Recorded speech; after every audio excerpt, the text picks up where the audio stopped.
Welcome students, fluid मेकॅनिक्समधील next लेक्चरमध्ये स्वागत आहे सर्वांचं. आज आपण जो व्हेरिएशन इन प्रेशर आपण ॲसिलेटिंग फ्लुइडसाठी बघत होतो ते कालच्या लेक्चरमध्ये व्हर्टिकलसाठी बघितलं. आज आपण हॉरिझॉन्टलसाठी बघणार आहोत.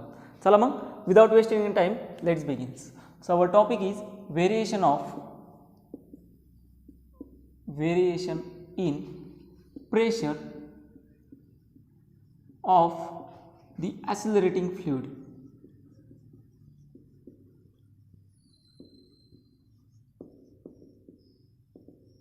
ओके, दिसतंय सर्वांना?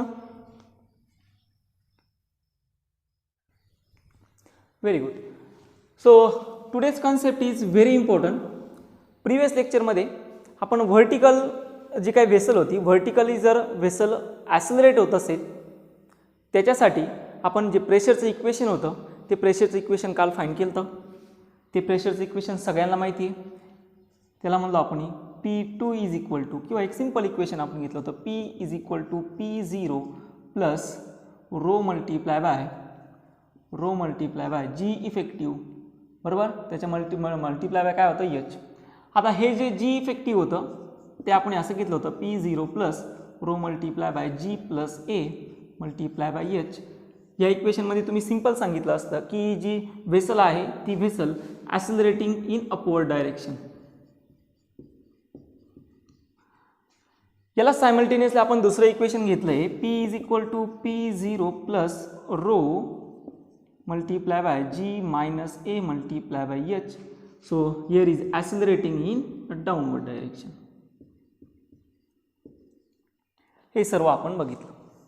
ओके, आज आपण काय बघणार आहोत, हे झालं व्हर्टिकल मोशन अपवर्ड असेल किंवा डाऊनवर्ड असेल. दिस इज केस 1, दिस इज केस 2. आज बघणार आहोत ती केस 3. या केस 3 मध्ये आपण काय घेणार आहोत ते एकदा समजून घेऊ. सो केस थर्ड असेल horizontal motion.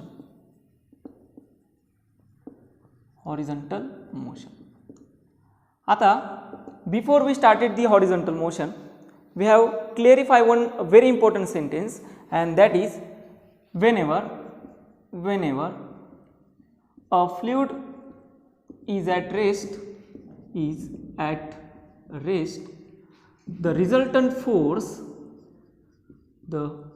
it is very important sentence. व्यवस्थित समजून घ्या. हे सेंटेन्स जर तुम्हाला समजलं तरच तुम्हाला याचीवाली केस थर्ड जी आहे हॉरिझॉन्टल मोशनची ती व्यवस्थित अंडरस्टँड होईल. सेंटेन्स काय एकदम इम्पॉर्टंट आहे बघा. Whenever a fluid is at rest, the resultant force acts on the surface of fluid is perpendicular. जो काही रिझल्टंट फोर्स आहे तो रिझल्टंट फोर्स ज्यावेळेस फ्लुइड रेस्टमध्ये असेल किंवा मोशनमध्ये असेल. आता हे मोशनमध्ये म्हणजे प्रत्येक वेळेस मी घेत असताना रेस्टमध्येच घेणार आहे, पण मोशनमध्ये कसं असेल व्यवस्थित समजून घ्या. समजा हे एक तुमचा कंटेनर असेल आणि हा कंटेनर असा हॉरिझॉन्टल ॲसिलरेट होतोय आणि तुम्ही या ठिकाणी बसलेले आहात. मी मागच सांगितलं कंटेनरमध्ये आहात, जसं बसमध्ये पर्सन असतो त्या पद्धतीने. आणि ज्यावेळेस बसमध्ये पर्सन असतो त्यावेळेस त्याला काय दिसतं की बसचं जे स्पीड आहे त्याला तो स्वतःची कंडिशन काय दिसते, रेस्टमध्ये. मग ह्या पर्सनलाही हे जे फ्लुइड असेल ते फ्लुइड कसं दिसणार आहे, ऑब्वियसली रेस्टमध्ये. मग यावरती जे फोर्सेस अप्लाय होतील, जे फोर्सेस असतील ते परपेंडिक्युलर टू इट सरफेस असतील. What ever forces applied on this part it will be perpendicular. Forces कसे असतील, परपेंडिक्युलर असतील. ऑब्वियसली हा जर ॲसिलरेशन व्हर्टिकली अपवर्ड होत असेल किंवा व्हर्टिकली डाऊनवर्ड होत असेल तर हे फोर्सेस या सरफेसला कसे असतील, परपेंडिक्युलर असतील. पण what happen if this vessel is travel or accelerating in horizontal direction. आता समजून घेऊ काय होऊ शकतं. व्हर्टिकली अपवर्ड आणि व्हर्टिकल डाऊनवर्ड तुम्ही फाईंड करणार, पण काय होणार आहे जर हे जे वेसल असेल ही वेसल हॉरिझॉन्टल डायरेक्शनला ॲसिलरेट होत असेल तर. हे महत्त्वाचं आहे. मग आता ऑब्वियसली याच्यावर किती फोर्सेस ॲक्ट झाले ते आपण बघूया. पहिला फोर्स असेल वेटचा, तो किती असणार आहे, mg, म्हणजे ऑब्वियसली फ्लुइडचं काय असेल, वेट असेल. दुसरा फोर्स जो पर्सन म्हणजे या वॉटरला फील होणार आहे तो कुठला असेल, कारण की एकाशामध्ये आलं नॉन इनर्शियल फ्रेम ऑफ रेफरन्समध्ये. नॉन इनर्शियल फ्रेम ऑफ रेफरन्समध्ये प्रेझेंट असणारा फोर्स जो असतो तो कुठला असतो, very good, centripetal force. Centrifugal force, त्याला आपण सुडो फोर्स सुद्धा म्हणतो. आणि हा जो सुडो फोर्स असेल, या सुडो फोर्सची डायरेक्शन इकडे असणार आहे. म्हणजे हा सुडो फोर्स इकडे आला. मग ह्या दोघांचा रिझल्टंट कुठं असेल, या ठिकाणी हा नेट फोर्स असेल. आणि आत्ताच सांगितलं सेंटेन्स काय की नेट फोर्स हा परपेंडिक्युलर असणार आहे. म्हणजे ज्या वेळेस हे फ्लुइड ॲक्सिलरेट होणार आहे त्यावेळेस हे फ्लुइड ॲज अ रेस्टमध्ये न राहता हे फ्लुइड या पद्धतीनं तुम्हाला दिसेल. ठीक आहे. तुम्ही कधी बऱ्याच वेळा ज्यावेळेस ग्लास असेल, ग्लास घ्या, ग्लासमध्ये वॉटर घ्या आणि त्याला फास्टली असं काय करा, मूव्ह करा. ज्यावेळेस तुम्ही फास्टली मूव्ह करणार त्यावेळेस तुम्हाला समजेल की जो वॉटरचा सरफेस आहे तो असा इन्क्लाइन झालेला असेल, या पद्धतीचा असा इन्क्लाइन झालेला असेल. म्हणजे सिंपल आहे, हा एक वॉटर सरफेस असेल, तुम्ही याला इकडे ॲक्सिलरेट केलं त्यानंतर हा सरफेस या पद्धतीचा होऊन जाणार आहे. हे तुम्ही बऱ्याच ठिकाणी म्हणजे सिंपल ऑब्झर्वेशन सुद्धा केलं आहे. तुम्ही वॉटर बॉटल घ्या, वॉटर बॉटल काय करा, फास्टली ॲक्सिलरेट करा, तुम्हाला सिंपल दिसेल हे जे फ्लुइड आहेत अपोजिट डायरेक्शन ऑफ ॲक्सिलरेशन काय झालं असणार आहे, इन्क्लाइन झालं असेल. इकडे ॲक्सिलरेट केलं तर मग काय असेल, जर त्याला अपोजिट डायरेक्शनला ॲक्सिलरेट केलं तर हे तुमची वेसल असेल, याला तुम्ही इकडं ॲक्सिलरेट करताय, त्यानंतर याच्यावरती जो फोर्स अप्लाय होणार आहे, सो हिअर इज हा जो फोर्स असेल याला परपेंडिक्युलर, हा जो फोर्स आला आहे ना, हा फोर्स परपेंडिक्युलर, हा असेल ॲक्च्युअली नेट फोर्स. आणि ही कन्सेप्ट जी आहे, ही कन्सेप्टवरती तुम्हाला मॅक्झिमम प्रॉब्लेम विचारले जातात ॲडव्हान्ससाठी, मेन्स प्लस ॲडव्हान्ससाठी इथं प्रॉब्लेम तुम्हाला विचारले जातात. कारण की जर तुम्हाला डायरेक्ट क्वेश्चन विचारला फ्लुइड मेकॅनिक्समध्ये तर तुम्ही इझिली सॉल्व्ह करणार. कोणचं इक्वेशन प्रेशर फाईंड करायला होतं, P = P0 + ρgh. ॲक्सिलरेटिंग असेल तर P = P0 + ρg effective multiply by h. तुम्ही यांनी सॉल्व्ह करणार, व्हर्टिकली अपवर्ड असेल, व्हर्टिकल डाऊनवर्ड असेल. बट ज्यावेळेस हॉरिझॉन्टल मोशनमध्ये येऊन जातं त्यावेळेस हॉरिझॉन्टल मोशनमध्ये जे फोर्सेस तुम्ही बघितले प्रिव्हियसमध्ये, फोर्सेस कसे होते, परपेंडिक्युलर होते. हॉरिझॉन्टलमध्ये सुद्धा फोर्स परपेंडिक्युलर असणार आहे, पण जो सरफेस असेल तो सरफेस किती इन्क्लाइन झाला हे तुम्हाला विचारलं जातं. म्हणजेच या ठिकाणी किती अँगल तयार झाला, पहिल्या हॉरिझॉन्टलपेक्षा आता इथं इन्क्लाइन सरफेस किती अँगल तयार झाला. ऑब्वियसली तुम्हाला विचारलं जाईल या दोन हॉरिझॉन्टल पॉईंट आहे याच्यावरती जे हाईट आहे, या दोन्ही पॉईंट्स आहे, याला म्हणतो मी P1, याला म्हणतो मी P2. तुम्हाला P1 आणि P2 वरती किती प्रेशर क्रिएट झालं because of the vessel is accelerating horizontally. तुम्हाला विचारलं जाईल या दोन्ही पॉईंट्सवरती प्रेशर किती क्रिएट झालं. नंतर हा प्लेन जर इन्क्लाइन होत असेल तर पॉईंट P2 पासून त्याच्या सरफेसची हाईट विचारली जाईल. ठीक आहे. नंतर विचारलं जाईल किती ॲक्सिलरेशन असेल जेणेकरून तो एवढा अँगल तयार करू शकतो. व्यवस्थित समजून घ्या. क्वेश्चन्स तुम्हाला या पार्टवरती असतात. का असतात हे व्यवस्थित समजून घ्या. अँगल ऑफ इन्क्लिनेशन येतो, हाईट येते, ॲक्सिलरेशन येते आणि सगळ्यात महत्त्वाचा पॉईंट म्हणजे हा जो सरफेस असतो हा सरफेस हॉरिझॉन्टलला स्टेबल न राहता काही पार्टमध्ये इन्क्लाइन होऊन जातो. आता ऑब्वियसली तुम्ही जर रेस्टमध्ये असाल, तुम्ही इथं जर प्रेझेंट असणार आहे तर तुम्हाला काय दिसणार आहे, तो सरफेस काय आहे, रेस्टला आहे. तुम्हाला एवढं दिसेल सरफेस रेस्टला आहे. पण तुम्ही साईडला येऊन जर ऑब्झर्वेशन केलं तुम्हाला दिसेल वेसल मूव्ह होते आणि हा जो सरफेस आहे हा काय इन्क्लाइन होतोय. तुम्हाला असं नाही दिसणार काय जे वॉटर आहे ते सुद्धा मूव्ह होतोय. तुम्हाला सिंपल काय दिसेल, वेसल मूव्ह होते आणि वॉटरचा सरफेस काय झाला, त्याच्या अपोजिट डायरेक्शनला इन्क्लाइन झाला. मग आज आपल्याला तेच फाईंड करायचं आहे की हॉरिझॉन्टल मोशनमध्ये ॲक्च्युअली या दोन्ही पॉईंटवरती प्रेशर किती असतात. एक साधा आणि डायरेक्ट क्वेश्चन विचारला होतो, P1 और P2 which is having larger pressure. सगळे क्वेश्चन्स तुम्हाला व्यवस्थित समजले असतील. Without wasting any time let's begin. हे 2 मिनिटात तुम्ही कंप्लीट करून घ्या. हे 2 मिनिटात कंप्लीट केल्यानंतर मी परत ती मागची प्रिव्हियस डायग्राम काढतो ज्यामध्ये ॲक्च्युअल आपल्याला फोर्सेस हे अप्लाय झाले. ही वॉटर सरफेस असेल, ही डायग्राम पण सोबत असू द्या, ही काम येणार आहे. त्यानंतर इकडं असेल ॲक्सिलरेशन A, याचा ऑब्वियसली हा वॉटर सरफेस असेल, याचं वेट कुठं असणार आहे, डाऊनवर्डला. पर्सन वॉटर इथं आहे त्याला अपोजिट फोर्स फील होणार आहे, तो फोर्स कोणता असेल, सुडो फोर्स. आणि याचा जो रिझल्टंट असेल तो रिझल्टंट आतमध्ये येऊन जाणार म्हणजे तो असेल नेट फोर्स. नेट फोर्स आल्यामुळे इथं काय असणार आहे, परपेंडिक्युलर. म्हणजे आता वॉटर सरफेस काय असेल, परपेंडिक्युलर असेल या. ओके, बघा हा फोर्स आला परपेंडिक्युलर. प्रॉब्लेम क्लिअर झाला सर्वांना, कन्फर्म, कन्सेप्ट क्लिअर झाली. आता ह्या कन्सेप्टवरती आपल्याला ॲक्च्युअल डेरिवेशन्स बघायचे आहे. ते डेरिवेशन नंतर आपण काही प्रॉब्लेम्स आहेत ते प्रॉब्लेम्स कंप्लीट करूया. ओके, सो नाव करूया सुरुवात. आता काय असेल, fluid is moving with an acceleration a in a horizontal direction. इथं घेऊन देतो, a fluid is moving horizontally in an acceleration A. ठीक, हा एक कंटेनर असेल. हे फ्लुइड जे आहेत याच्यामध्ये ऑब्वियसली प्रेझेंट असणार आहे फ्लुइड. ॲसिलरेशन आहे ए. आता तुम्हाला सरफेस कसा दिसेल, मागच्या प्रिव्हियस एक्झाम्पलनुसार तुम्हाला सरफेस असा इन्क्लाइन झालेला दिसणार आहे.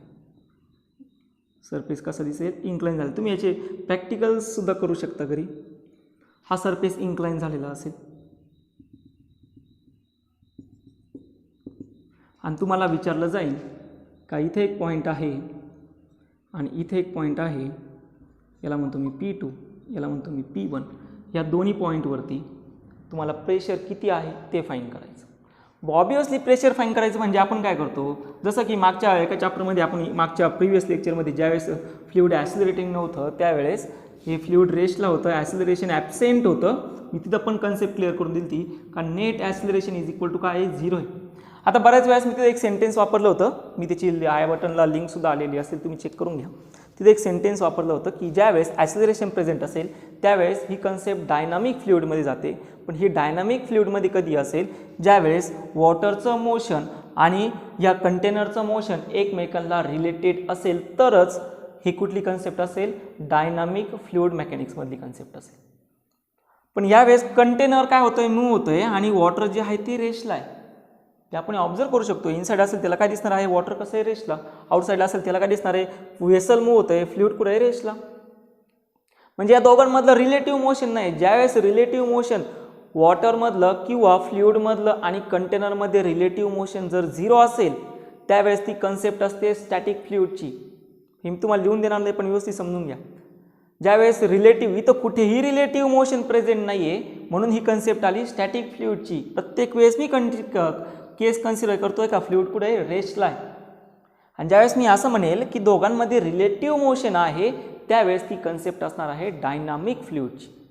दोघांमध्ये व्यवस्थित फरक समजून घ्या. स्टॅटिक फ्लुइड आणि डायनामिक फ्लुइड काय आहे, डायनामिक फ्लुइड म्हणजे कंटेनर आणि फ्लुइडमध्ये, व्हेसल आणि फ्लुइडमध्ये असणारं रिलेटिव्ह मोशन.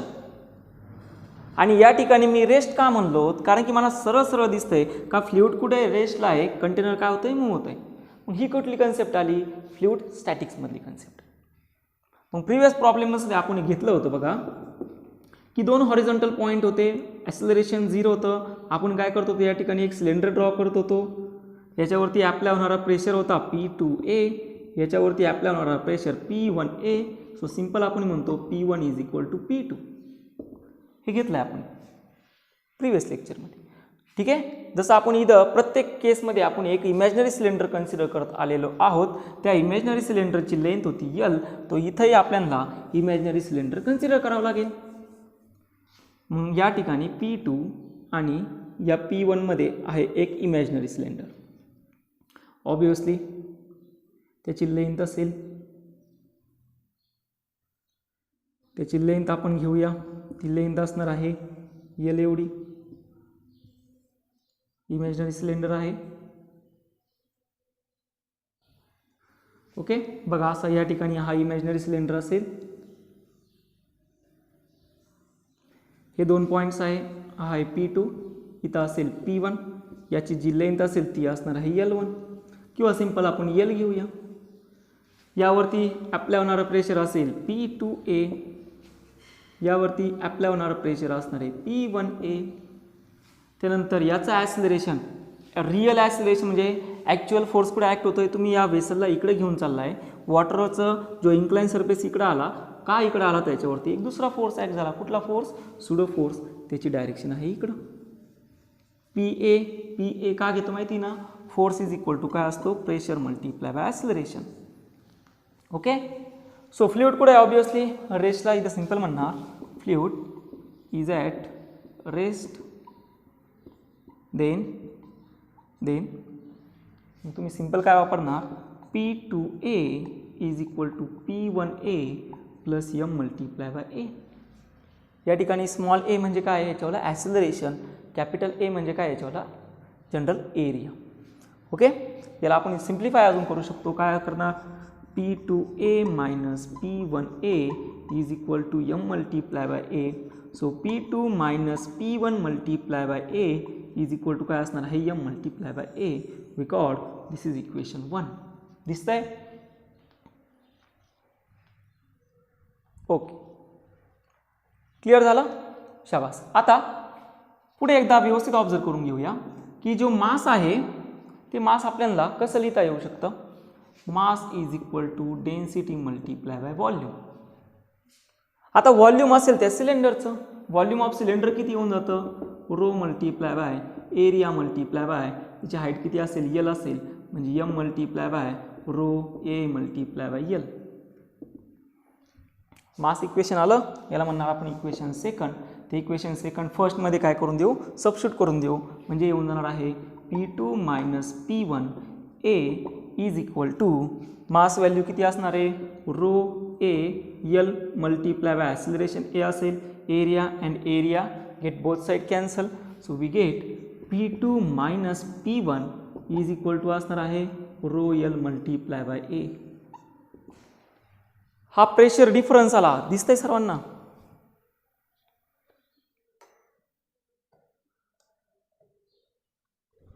ओके, क्लिअर झालं, हा प्रेशर डिफरन्स आहे. मग बघा प्रिव्हियस प्रॉब्लेम्समध्ये, प्रिव्हियसच्या हॉरिझॉन्टल सेक्शनमध्ये दोन्ही ठिकाणी प्रेशर सेम येत होता, पण या ठिकाणी तसं नाही आहे. दोन्ही ठिकाणी प्रेशर काय आला आहे, डिफरंट आला आहे. म्हणजे P2 minus P1 is equal to किती आला, रो यल मल्टिप्लाय बाय ए. आता हे आलेला प्रेशर हे तुमचं झालं असेल, रब करतो मी.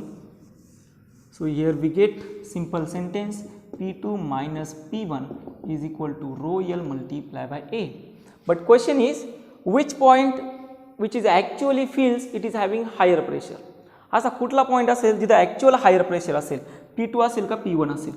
डायग्रामवरून ऑब्झर्व करणार या ठिकाणी. बघा हा तुमचा पॉईंट आहे. आता हे सिलेंडर काढून टाकतो मी.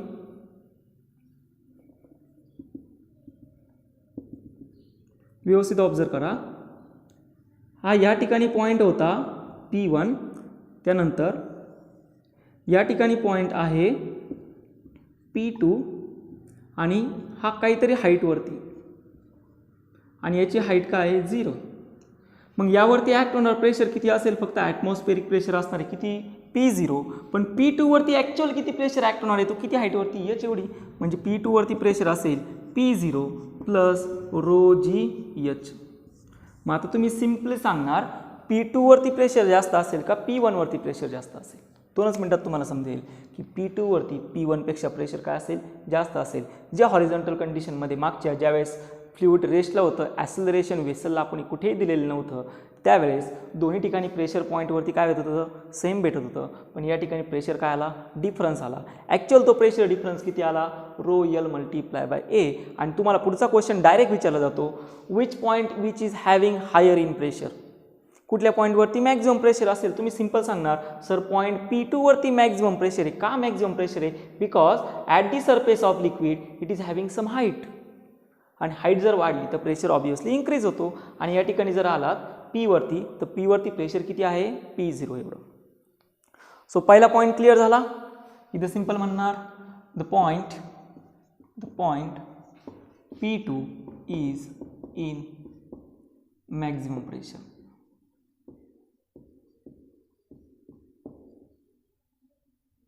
आणि त्याचं प्रेशर किती असणार आहे, P2 is equal to P0 plus rho G H. Clear झालं. ओके, आता मी थोडी डायग्राम अजून क्लिअर करतो.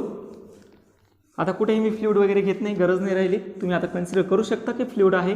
हे तुमचं झालं असेल. So this is the vessel.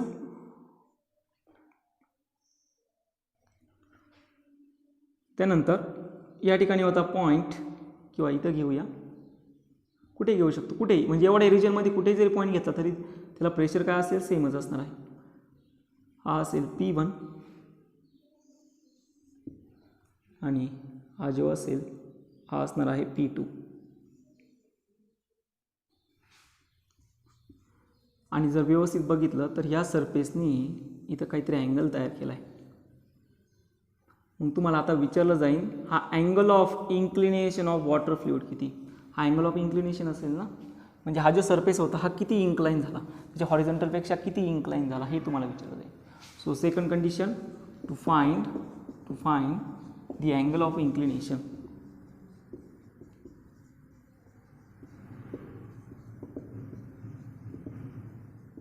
मग अँगल ऑफ इन्क्लिनेशन कसं फाईंड करणार. याची लेंथ किती असेल रे, एल एवढी. हाईट किती आहे, एच एवढी. मग तुम्ही टॅन थीटा फाईंड करणार. Tan theta is equal to किती येऊन जाणार आहे, एच अपॉन एल. इझिली सांगणार. केव्हा सांगणार, ज्यावेळेस तुम्हाला हाईट माहिती असेल तर. लेंथ तुम्हाला जेवढी कंटेनरची लेंथ असेल तेवढीच याची लेंथ असेल. लेंथ तुम्ही इझिली टाकणार. तुम्हाला जर हाईट वी सांगितली असेल तर तुम्ही अँगल इझिली फाईंड करू शकता. पण काय होणार जर हाईटही दिलेली नसेल आणि लेंथही दिलेली नसेल, किंवा लेंथ दिलेली असेल हाईट दिलेली नसेल, अँगल फाईंड करायचं. म्हणजे लेंथ गिवन आहे, हाईट गिवन नाही आहे, तुम्हाला अँगल फाईंड करायचं.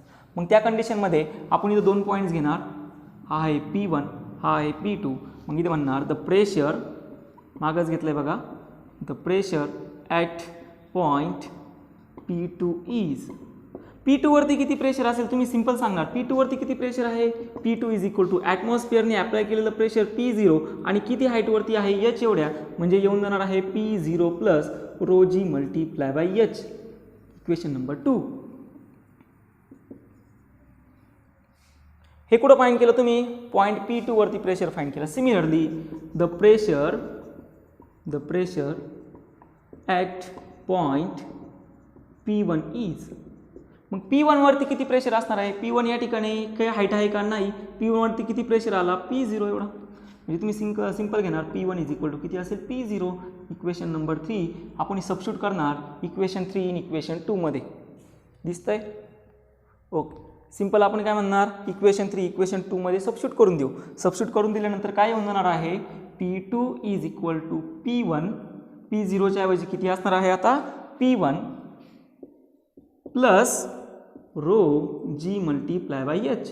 So simple P2 minus P1 is equal to असेल rho G multiply by H. Record this is equation 4 आणि कम्पेअर करणार आपण इक्वेशन P2 मायनस P1. आपण इक्वेशन नंबर जे प्रिव्हियस आलतं त्या इक्वेशन स्टारसोबत कम्पेअर करून देऊ. बट इथं सिंपल म्हणणार but P2 minus P1 is equal to rho L multiply by A. Equation 4 मध्ये सबस्टिट्यूट करून देऊ. Rho L A is equal to आलं आहे rho G H. Rho and rho get cancel.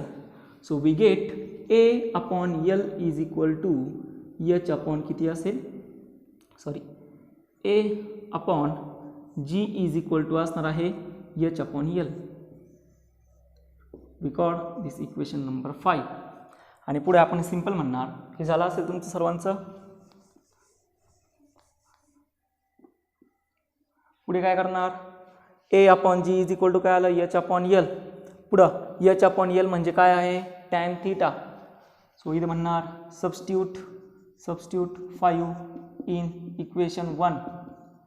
So we get tan theta is equal to किती असणार आहे, ए upon G.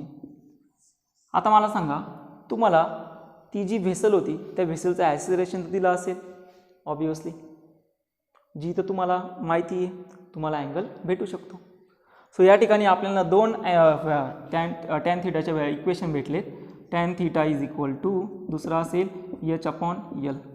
For this equation we easily find what is the angle of inclination. सोपं आहे. आत्तापर्यंत जेवढं घेतलं तेवढं तुम्हाला दोन्ही सगळे इक्वेशन समजले. कुठलं equation, P2 minus P1 is equal to rho L multiply by a. हे कुठं असणार आहे, हॉरिझॉन्टल डायरेक्शनला दोन्ही पॉईंट्सवरती एवढं प्रेशर असेल. का असेल तर सरफेस काय झाला आहे, टिल्ट झाला आहे. किती अँगल टिल्ट झाला, तो tan theta is equal to असेल ए अपॉन जी किंवा tan theta is equal to असणार आहे एच अपॉन एल. कन्सेप्ट सगळ्यांना समजली. आता याच्याशी रिलेटेड काही प्रॉब्लेम्स घेऊया. चला मग प्रॉब्लेम्सला सुरुवात करू. हा प्रॉब्लेम आहे. प्रॉब्लेममध्ये असं सांगितलं क्युबिकल कंटेनर आहे विथ साईड एल. ओके, हा एक असा क्यूब असेल. ठीक, त्यांनी सरळ सांगितलं की हा एक असा क्युबिकल कंटेनर आहे, त्या क्युबिकल कंटेनरची साईड जी आहे ती साईड असेल यल, म्हणजे याचं व्हॉल्यूम असणार आहे यल क्यूब, आणि हा कम्प्लिटली फिल केला आहे वॉटरने, हा असा कम्प्लीट फिल केला आहे वॉटरने. एखादा फ्लुइड असेल त्याने फिल केला असेल. ओके, पुढे विचारलं काय विचारलं, हॉरिझॉन्टल ॲसिलरेशन किती, म्हणजे हा क्यूब असेल, हा क्यूब आता काय होणार आहे, ॲसिलरेट होणार आहे. मग ज्यावेळेस हा क्यूब ॲसिलरेट होणार आहे त्यावेळेस काय सांगितलं बघा, तुम्हाला हॉरिझॉन्टल ॲसिलरेशन फाइंड करायला लावलं, so that half of its total volume come out of the container. ज्यावेळेस हा ॲसिलरेट केला जाईल त्यावेळेस ॲसिलरेट करत असताना, आता मी 3 डायमेन्शन डायग्राम काढत नाही, हा माग असेल असा यल एवढा, बरोबर. मग यामधील जे हाफ ऑफ द फ्लुइड होतं ते हाफ ऑफ द फ्लुइड काय आलं, come of the container, come out of the container आलाय. म्हणजेच हा जो सरफेस असेल, आता हा जो इन्क्लाइन सरफेस असेल तो या पद्धतीने असेल का, चेक करा. ही असेल याच्यावाली लेंथ यल एवढी, ही लेंथ असणार आहे यल एवढी. असा इन्क्लाइन सरफेस दिसेल का तुम्हाला. हाफ कंटेनर काय असेल, एम्प्टी असेल, आणि हाफ काय असणार आहे, वॉटरने फिल असेल. का, कारण की तुम्हाला ॲसिलेट केलं. ॲसिलेट करत असताना त्यांनी सांगितलं की टोटल व्हॉल्यूममधून हाफ जे फ्लुइड आहे ते काय झालं, खाली झालं. क्लिअर झालं, कन्फर्म, नक्की. म्हणजे याची हाईट किती आली, आता हाईट किती आलेली आहे, लेंथ एवढी, आणि हाफ कंटेनर काय झालं, फिल झालं. म्हणजे आपलं जे इक्वेशन आहे tan theta is equal to H upon किती असेल, यल असेल. आणि दुसरं इक्वेशन आहे tan theta is equal to A upon G. मग दोन्ही कम्पेअर करणार, इथं tan थीटाची इक्वेशन टाकणार, A upon G is equal to किती असेल, एच अपॉन यल. एच म्हणजे काय, हाईट, आणि ती हाईट किती आली, यल एवढी. म्हणजे इथं येऊन जाणार आहे simple A upon G is equal to L upon L. L upon L किती असेल, 1. म्हणजे इथं तुम्हाला येऊन जाणार ए इज इक्वल टू किती आलं, जी. म्हणजे किती ॲसिलरेशनने चालल्यानंतर तो हाफ जो त्याचं वॉटर असेल ते अर्ध कंटेनरच्या बाहेर येऊन जाणार आहे, ज्यावेळेस त्या कंटेनरचं ॲसिलरेशन ड्यू टू ग्रॅव्हिटी एवढा असेल. असा ऑप्शन कोणता आहे, option A is your correct answer. समज सर्वांना, सिंपल होतं, प्रॉब्लेममध्ये काहीच डिफिकल्ट नव्हतं. फक्त तुम्हाला tan theta is equal to H upon L टाकायचा होता. हाईट किती आली त्याच्यावाली, लेंथ एवढी. कशी लेंथ, कारण की त्याची प्रत्येक साईड किती, यल एवढी. क्लिअर झालं, सोपं होता. 2 मिनिटात तुम्ही कंप्लीट करून घेऊ शकता. आता पुढील आहे प्रॉब्लेम, सेम आहे. इथं तुम्हाला दिलं आहे 1/3 of it's total volume come out of the container. काय सांगितलं बघा, किती कंटेनरमधून जे फ्लुइड आहे ते खाली आलेलं आहे, किती, 1/3. आता ऑप्शन हा नसेल, ऑब्वियसली हा नसेल. डायग्राम सुद्धा ही नसेल. मग आता प्रयत्न करा तुम्ही, 2 मिनटं प्रयत्न करा, पॉज करून तुम्ही याला प्रयत्न करू शकता. Come on do it. किती जे वॉटर आहेत, जे व्हॉल्यूम आहेत, सॉरी जे फ्लुइड आहे ते फ्लुइड किती कमी झालं आहेत. So 1/3 of it's total volume. Actual volume काय असतं कंटेनरचं, व्हॉल्यूम इज इक्वल टू किती आहे, यल क्यूब. यामधून किती कमी झालं आहेत, 1/3 ऑफ यल क्यूब. हे काय आहे रे, व्हॉल्यूम मिसिंग आहे.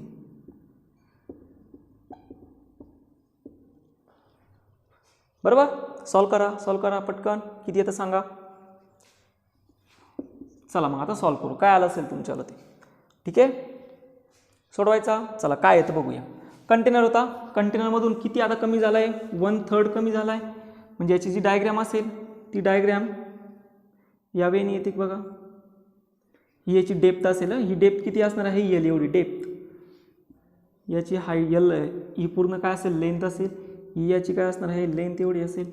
आता हे हाफ नाही फिल झालं, त्यामुळे याची हाईट याची इज इक्वल टू यल नसेल, तर हे काय झालं आहे, 1/3 कमी झालं आहे. बरोबर आहे. आता म्हणजे एवढं जे फ्लुइड होतं ते काय झालं, कमी झालं, आणि उरलं काय मग एवढं.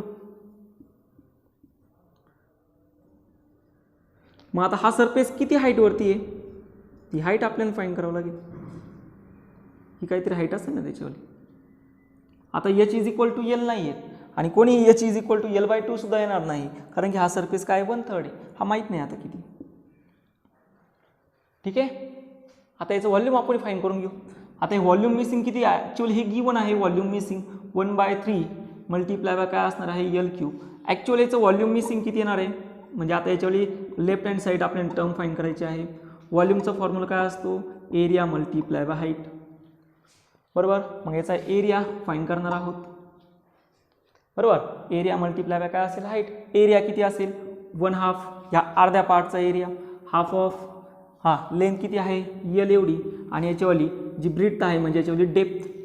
बरोबर. म्हणजे यल मल्टिप्लाय बाय काय असेल ही लेंथ ना, ही लेंथ मल्टिप्लाय बाय काय असेल हाईट असेल आणि मल्टिप्लाय बाय ही हाईट म्हणजे काय असेल त्याच्यावाली डेप्थ. आणि हे 3 डायमेन्शन आहे समजते ना. हे 3 डायमेन्शन म्हणजे याच्यावाली डेप्थ किती असेल यल एवढी. हा तुम्ही एवढा काय फाइंड करून घेतला फक्त area. Half of L multiply by H काय आला एरिया आणि याच्यानंतर याची डेप्थ किती आहे यल एवढी म्हणजे मल्टिप्लाय बाय काय असणार आहे L. So we get volume किती आलं half of L square multiply by H. किती आलं आहे half of L square multiply by H. दिसतंय सर्वांना.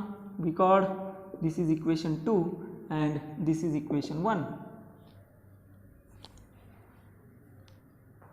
ओके दिसतंय half of L square multiply by H दिसतं. चला मग याला इक्वेशन 1 मध्ये सबस्टिट्यूट करून देऊ म्हणजे इथं येऊन जाणार आहे half of L square multiply by H is equal to 1/3 multiply by काय असेल यल क्यूब. बरोबर. पुढे काय येऊन जातं बघा इथला 3/2 multiply by H is equal to काय असेल यल. हे सिंपल येऊन जातं 3/2 किंवा याला आपण असं घेऊ शकतो h/l इज इक्वल टू असणार आहे 2/3. हे क्लिअर झालं सर्वांना. व्हॉल्यूम इज इक्वल टू किती आलं area multiply by height. Meter क्यूबमध्ये असतं एरिया मीटर स्क्वेअरमध्ये हाईट मीटरमध्ये मीटर स्क्वेअर प्लस मीटर म्हणजे 2 + 1 किती असेल 3. याचा एरिया फाइंड केला एवढ्या हाफ पार्टचा एरिया. बरोबर. Half of length multiply by काय असेल हाईट. लेंथ मल्टिप्लाय बाय काय आली हाईट आणि त्याच्यानंतर मल्टिप्लाय बाय हाईट म्हणजे याच्यावरली डेप्थ किती आहे तर या क्यूबची डेप्थ किती होती यल एवढी. मग यल इंटू यल काय आलं यल स्क्वेअर मल्टिप्लाय बाय काय आलं व्हॉल्यूम किती आला 1/2 multiply by L square H. बरोबर. त्यानंतर हे असेल 1/2 L square multiply by H. फक्त आपण कम्पेअर केलं इक्वेशन 2 ची व्हॅल्यू इक्वेशन 1 मध्ये सबस्टिट्यूट केली. इक्वेशन 1 ॲक्च्युअली गिवन होता 1/3 ऑफ इट्स व्हॉल्यूम कमी झालं आहे. मग 1/2 L square H is equal to 1/3 L cube आला. याच्यावरून आपण एलची व्हॅल्यू फाइंड केली किती आली ती 2/3. याला आपण tan theta is equal to किती असतो A/g आणि जे आपलं इक्वेशन आलं आहे A/g is equal to h/l मध्ये व्हॅल्यू ही सबस्टिट्यूट करून देऊ. h/l किती आहे 2/3g. So A/g is equal to किती आलं 2/3. ॲक्सिलरेशन भेटलं बघा किती आलं 2/3 मल्टिप्लाय बाय g एवढं त्याचं काय असेल ॲक्सिलरेशन असेल. So we get option B is your correct answer. Problem समजले. हे बघा ज्यावेळेस तुम्ही फ्लुइड मेकॅनिकचे प्रॉब्लेम सगळे सॉल्व्ह करणार आहात त्यावेळेस फक्त एक कन्सेप्ट लक्षात ठेवा की हॉरिझॉन्टल मोशनमध्ये जो सरफेस असेल तो सरफेस आता इन्क्लाइन होणार आहे आणि सगळा खेळ त्याच्यावरती आहे. हा किती सरफेस इन्क्लाइन झाला त्यानुसार आपल्याला फक्त tan theta is equal to acceleration विषय तर A/g फाइंड करू शकतो आणि दुसरं रिलेशन आहे A/g is equal to h/l. आता हे तुम्ही ठरवायचं की हा जो टॅन थीटा आहे तो कसा फाइंड करायचा. सिंपल. इथं काय केलं आपण तर मला ॲक्च्युअली हे किती व्हॉल्यूम कमी झालं ते माहिती होतं किती 1/3 ऑफ इट्स व्हॉल्यूम कमी झालं आहे. बरोबर. पण ॲक्च्युअल मग उरलं व्हॉल्यूम किती तर मला फाइंड करावं लागेल ना रिमेनिंग व्हॉल्यूम किती. मग रिमेनिंग व्हॉल्यूम आपण कसं फाइंड केलं volume is equal to area multiply height असतो. या प्रत्येक ठिकाणी आपण याच वेळी सॉल्व्ह करणार आहोत. एरिया फाइंड केली half of L multiply by H. Half of L multiply by H आणि नंतर त्याची हाईट म्हणजे डेप्थ किती होती यल एवढी. व्हॉल्यूम किती आलं 1/2 L square multiply by H. याला इक्वेशन 1 मध्ये सबस्टिट्यूट केलं h/l ची व्हॅल्यू भेटली. तुम्हाला तेच फाइंड करायचं आहे. या चारपैकी 2 पॅरामीटर तुम्ही काय करा फाइंड करा. तुम्हाला एक एक पॅरामीटर काय होत जाईल फाइंड करत जाईल. So acceleration is equal to किती आलं 2/3 मल्टिप्लाय बाय g. आता तुमच्यासाठीचा होमवर्क आहे इथं येणं असणार 2/3 ऑफ इट्स टोटल व्हॉल्यूम कमी असेल. ऑप्शन काय असेल हे आता तुम्ही मला सांगायचं आहे. हा तुमच्यासाठीचा होमवर्क आहे. A cubical container with side L is completely filled with water. Calculate the horizontal acceleration of the container so that 2/3 of its total volume comes out of the container. आता काही स्मार्ट विद्यार्थी लगेच याचा answer देतील पण actual तुम्ही हे find करा किती येतं ते. ओके. जनरल याचा आन्सर तुम्ही 1/3 ऑफ इट्स म्हणजे A is equal to 1/3 multiply by G हे काही स्मार्ट विद्यार्थी देऊ शकता पण ॲक्च्युअल ही प्रॅक्टिस होण्यासाठी हा तुम्हाला प्रॉब्लेम दिला आहे. सो विद्यार्थ्यांनो सगळ्यांनी डाऊट्स व्यवस्थित सॉल्व करत चला आणि फ्लुइड मेकॅनिक्स इंटरेस्टिंग आहे, फक्त व्यवस्थित लक्ष देत चला. Okay, thank you.